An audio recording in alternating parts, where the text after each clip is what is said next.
Cari fratelli e sorelle, poniamoci qualche domanda. Anzitutto, ognuno di noi, come vivo la povertà di spirito? So fare spazio a Dio?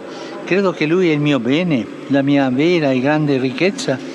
Credo che Lui mi ama oppure mi butto via con tristezza, dimenticando di essere un dono? E poi sono attento a non sprecare? Sono responsabile nell'utilizzo delle cose, nell'utilizzo dei beni? E sono disponibile a condividerli con gli altri? O sono egoista? Infine, considero i più fragili come doni preziosi che Dio mi chiede da custodire? Mi ricordo dei poveri, di chi è privo del necessario?